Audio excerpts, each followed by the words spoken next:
ಬೆಂಗಳೂರಲ್ಲಿ ಫುಟ್ಪಾತ್ ಒತ್ತುವರಿ ತೆರವು ಕಾರ್ಯ ಆಗಸ್ಟ್ 30ರ ಒಳಗೆ ಕಂಪ್ಲೀಟ್ ಆಗಿ ಎಲ್ಲಾ ಒತ್ತುವರಿಯನ್ನ ಮಾಡಬೇಕು ಅನ್ನುವಂತ ಆರ್ಡರ್ ಈಗ ಒತ್ತುವರಿಯನ್ನ ತೆರವುಗೊಳಿಸೋದಕ್ಕೆ ಕೃಷ್ಣ ಭೈರೇಗೌಡರು ಸೂಚನೆ ಕೊಟ್ಟಿದ್ದಾರೆ. ಫುಟ್ಪಾತ್ ಒತ್ತುವರಿ ತೆರವು ಕಾರ್ಯ ಭರದಿಂದ ಸಾಗ್ತಾ ಇದೆ. ಆಗಸ್ಟ್ 30ರ ಒಳಗೆ ಪಾದಾಚಾರಿ ಮಾರ್ಗವನ್ನ ತೆರವು ಮಾಡಬೇಕು. ಒತ್ತುವರಿ ತೆರವುಗೊಳಿಸೋದಕ್ಕೆ ಕೃಷ್ಣ ಭೈರೇಗೌಡರು ಸೂಚನೆ ಕೊಟ್ಟಿದ್ದಾರೆ. 1500 ಕಿಲೋಮೀಟರ್ ಪೈಕಿ 964 ಕಿಲೋಮೀಟರ್ ಈಗಾಗಲೇ ಕೂಡ ತೆರವಾಗಿದೆ. ತೆರವುಗೊಳಿಸಿರುವಂತಹ ಜಾಗದಲ್ಲಿ ಮತ್ತೆ ವ್ಯಾಪಾರ ಮಾಡಿದರೆ ಕ್ರಮ ತೆಗೆದುಕೊಳ್ತಾರೆ.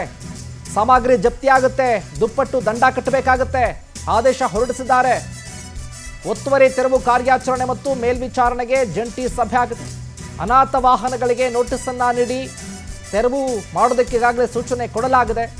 ಈ ನಿಟ್ಟಿನಲ್ಲಿ ಬೆಂಗಳೂರು ಒಂದು ಕಡೆ ಸ್ವಚ್ಛ ಬೆಂಗಳೂರು, ಇನ್ನೊಂದು ಕಡೆ ಪಾದಾಚಾರಿ ಒತ್ತುವರಿ ಕೆಲಸ, ಇನ್ನೊಂದು ಕಡೆ ಅನಾಥ ವಾಹನಗಳನ್ನು ತೆರವು ಮಾಡುವಂಥ ಕೆಲಸ.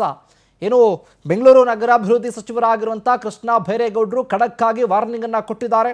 ಆದಷ್ಟು ಬೇಗ ಅಂದರೆ ಆಗಸ್ಟ್ 30ರ ಒಳಗೆ ಕಂಪ್ಲೀಟ್ ಆಗಿ ಬೆಂಗಳೂರಲ್ಲಿರುವಂಥ ಎಲ್ಲ ಪಾದಾಚಾರಿ ಮಾರ್ಗದಲ್ಲಿ ಒತ್ತುವರಿ ಕೆಲಸ ಆಗಬೇಕು. ಮತ್ತೇನಾದರೂ ಕೂಡ ಒತ್ತುವರಿ ಮಾಡಿರುವಂಥ ಜಾಗದಲ್ಲಿ ನೀವು ಅದೇ ಅಂಗಡಿ ಮುಂಗಟ್ಟುಗಳನ್ನ ಇಟ್ಕೊಂಡು ವ್ಯಾಪಾರವನ್ನು ಶುರು ಮಾಡ್ಕೊಂಡಿದ್ರೆ ಅಂಥವರ ಮೇಲೆ ಕಠಿಣ ಕಾನೂನು ಕ್ರಮ ಜರುಗಿಸಲಾಗುತ್ತೆ. ನೀವು ಹಾಕಿರುವಂಥ ವ್ಯಾಪಾರಕ್ಕೆ ಬಳಸಿರುವಂಥ ಎಲ್ಲ ವಸ್ತುಗಳನ್ನು ಸೀಸ್ ಮಾಡ್ಕೊಳ್ತಾರೆ. ಇದರ ಜೊತೆಗೆ ಭಾರೀ ದಂಡವನ್ನು ಕೂಡ ಹಾಕಲಾಗುತ್ತೆ. ಹಾಗಾಗಿ ಮತ್ತೆ ಈಗಾಗಲೇನು ಮಲ್ಲೇಶ್ವರಂ ಆಗಿರಬಹುದು, ಮಾರ್ಕೆಟ್ ಆಗಿರ್ಬೋದು, ಶಿವಾಜಿನಗರ ಆಗಿರ್ಬೋದು, ಈ ಭಾಗದಲ್ಲಿ ಮತ್ತೆ ವ್ಯಾಪಾರ ಶುರು ಹಚ್ಕೊಂಡಿದ್ರೆ ಅಂಥವ್ರ ಮೇಲೆ ಕ್ರಮ ತೆಗೆದುಕೊಳ್ತಾರೆ. ಇದೇ ವಿಚಾರಕ್ಕೆ ಸಂಬಂಧಪಟ್ಟ ಹಾಗೆ ಹೆಚ್ಚಿನ ಅಪ್ಡೇಟ್ಸ್ ಅನ್ನ ಕೊಡ್ತಾರೆ ನಮ್ಮ ಪ್ರತಿನಿಧಿ ಶಶಿಧರ್ ಲೈವ್ನಲ್ಲಿ ಜಾಯ್ನ್ ಆಗ್ತಾ ಇದ್ದಾರೆ. ಶಶಿಧರ್, ನೋಡ್ತಾ ಇದ್ದೀವಿ ಆಗಸ್ಟ್ 30ರ ಒಳಗೆ ಕಂಪ್ಲೀಟ್ ಆಗಿ ಒತ್ತುವರಿ ಕೆಲಸ ಆಗಬೇಕು ಅನ್ನುವಂಥ ಖಡಕ್ ವಾರ್ನಿಂಗ್. ಇದರ ಜೊತೆಗೆ ಒತ್ತುವರಿ ಆಗಿರುವಂತಹ ಜಾಗದಲ್ಲಿ ಮತ್ತೆ ವ್ಯಾಪಾರ ವ್ಯವಹಾರವನ್ನು ಮಾಡೋ ಹಾಗಿಲ್ಲ ಅನ್ನುವಂಥ ವಾರ್ನಿಂಗ್ ಕೂಡ ಕೊಟ್ಟಿದ್ದಾರೆ. ಈ ವಿಚಾರವಾಗಿ ಮತ್ತಷ್ಟು ಅಪ್ಡೇಟ್ಸ್ ಕೊಡೋದಾದ್ರೆ ಶಿವು, ಪ್ರತಿ ವರ್ಷ ಕೂಡ ಸೆಂಟ್ರಲ್ ಗೌರ್ಮೆಂಟು ಸ್ವಚ್ಛ ಸರ್ವೇಕ್ಷಣಾ ಅಭಿಯಾನ ಅಂತ ಹೇಳ್ಬಿಟ್ಟು ಒಂದು ಎಲ್ಲ ಕಡೆ ಕೂಡ ಸರ್ವೆ ಮಾಡುತ್ತೆ.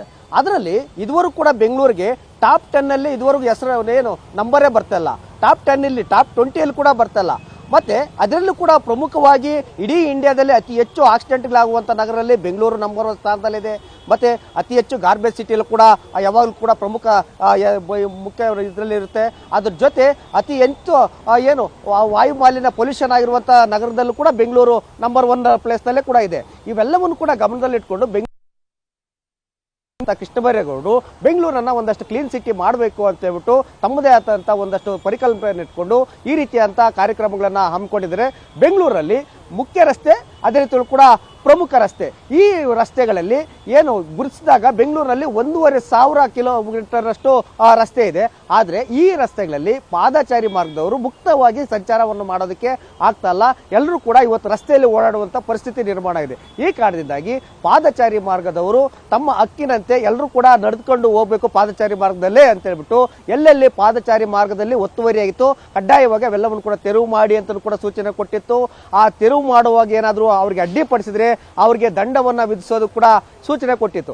ಈ ಒಂದು ಆಧಾರದ ಮೇಲೆ ಸುಮಾರು 1,500 ಕಿಲೋಮೀಟರ್ನಲ್ಲಿ ಈಗಾಗಲೇ 900 ಕಿಲೋಮೀಟರ್ನಷ್ಟು ಪಾದಚಾರಿ ಮಾರ್ಗವನ್ನು ಒತ್ತುವರಿ ತೆರವನ್ನು ಈಗಾಗಲೇ GB ಅಧಿಕಾರಿಗಳು ಎಲ್ಲ ವಲಯದಲ್ಲೂ ಕೂಡ ಮಾಡಿದ್ದಾರೆ. ಇನ್ನುಳಿದಂಥ 600 ಕಿಲೋಮೀಟರ್ನಷ್ಟು ರಸ್ತೆ ಒತ್ತುವರಿ ತೆರವೇನಿದೆ ಪಾದಚಾರಿ ಮಾರ್ಗ, ಅದನ್ನ ಆಗಸ್ಟ್ 30ರೊಳಗೆ ಒತ್ತುವರಿ ತೆರವನ್ನು ಕಂಪ್ಲೀಟ್ ಮಾಡಿ ಅಂತ ಡೆಡ್ ಲೈನ್ ಕೊಟ್ಟಿದ್ದಾರೆ. ಒಂದು ವೇಳೆ ಈಗಾಗಲೇ ಎಲ್ಲೆಲ್ಲಿ ಒತ್ತುವರಿ ತೆರವನ್ನು ಕ್ಲಿಯರ್ ಮಾಡಿದ್ರು ಅಲ್ಲೇನಾದ್ರೂ ಮತ್ತೇನಾದರೂ ಅಂಗಡಿ ಮುಗ್ಗಟ್ಟುಗಳಿಟ್ಟೋದು, ಇಲ್ಲ ಅಂತಂದ್ರೆ ಏನೋ ಸ್ಲಾಬ್ಗಳನ್ನು ಹಾಕೋದು, ಇಟ್ಟಿಗೆಗಳನ್ನು ಹಾಕೋದು, ಬೇರೆ ಏನಾದರೂ ಒತ್ತುವರಿಯನ್ನು ಮಾಡಿಕೊಂಡ್ರೆ ಅಂಥವರಿಗೆ ದುಪ್ಪಟ್ಟು ದಂಡವನ್ನು ಹಾಕಿ ಮತ್ತೆ ತೆರವನ್ನು ಮಾಡಿ ಅಂತ ಹೇಳ್ಬಿಟ್ಟು ಖಡಕ್ ಎಚ್ಚರಿಕೆಯನ್ನು ಕೂಡ ಕೊಟ್ಟಿದ್ದಾರೆ. ಅದ್ರ ಜೊತೆ ಬೆಂಗಳೂರಿನಲ್ಲಿ ಸಾಕಷ್ಟು ಗಾರ್ಬೇಜ್ ಸಿಟಿಯಾಗಿ ಬದಲಾಗ್ತಿದೆ. ಯಾಕಂತಂದ್ರೆ ರಸ್ತೆ ಬದಿ ಅದೇ ರೀತಿ ಕೂಡ ಫುಟ್ಪಾತ್ ಅಲ್ಲಿ ಸುಮಾರು ವರ್ಷಗಳಿಂದಲೂ ಕೂಡ ಸಾಕಷ್ಟು ವಾಹನಗಳನ್ನ ಅನಾಥವಾಗಿ ಎಲ್ಲದರಲ್ಲಿ ಪಾರ್ಕಿಂಗ್ ಅನ್ನ ಮಾಡಿ ಹೊರಟೋಗಿದ್ದಾರೆ. ಅದಕ್ಕೆ ವಾಹನದ ಏನು ಮಾಲೀಕರು ಯಾರಿಲ್ಲ, ಅದನ್ನು ತೆಗೆದುಕೊಂಡು ಹೋಗ್ತಾ ಇಲ್ಲ. ಯಾವಾಗಲೂ ಅಲ್ಲೇ ಇರೋದ್ರಿಂದ ಅಲ್ಲೇ ತಂದು ಒಂದಷ್ಟು ಜನ ಕಸವನ್ನು ಹಾಕ್ತಾರೆ. ಅದರಿಂದ ಒಂದಷ್ಟು ಪರಿಸರ ಮಾಲಿನ್ಯ ಕೂಡ ಆಗುತ್ತೆ. ಪಾದಚಾರಿ ಮಾರ್ಗದವರು ಓಡಾಡೋದು ಕೂಡ ಸಾಧ್ಯವಾಗುದಿಲ್ಲ. ಅಂತವನ್ನ ಗುರುತಿಸಿದಾಗ ಬೆಂಗಳೂರಲ್ಲಿ 1900ಕ್ಕೂ ಹೆಚ್ಚು ವಾಹನಗಳು ಅನಾಥವಾಗಿ ಸುಮಾರು ವರ್ಷಗಳಿಂದ ನಿಂತಿರೋದು ಕಂಡು ಬಂದಿತ್ತು.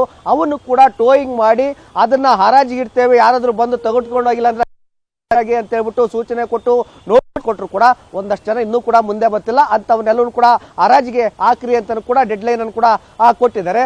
ಮತ್ತೆ ಬೆಂಗಳೂರಿನಲ್ಲಿ ಗಾರ್ಬೇಜ್ ಸಿಟಿ ಅಂತ ಹೇಳ್ಬಿಟ್ಟು ಸಾಕಷ್ಟು ಹೆಸರುವಾಸಿಯಾಗಿದೆ. ಎಲ್ಲಂದ್ರೆ ಅಲ್ಲಿ ಕಸದ ಸ್ಲಾಬ್ಗಳನ್ನ ಮಾಡ್ಕೊಂಡು ರಾತ್ರಿ ಹೊತ್ತು ಬಂದು ಏನ್ ಕಸವನ್ನ ಡಂಪ್ ಮಾಡಿ ಹೋಗ್ತಾ ಇರ್ತಾರೆ, ಅಲ್ಲಿ ಗಬ್ನಾತ ಇರ್ತದೆ ಅಂತ ಜಾಗಗಳಲ್ಲಿ ಕೂಡ ಕ್ಲೀನ್ ಮಾಡಿ ಅಂತ ಹೇಳ್ಬಿಟ್ಟು ಎಚ್ಚರಿಕೆಯನ್ನು ಕೊಟ್ಟಿರ್ತಾರೆ.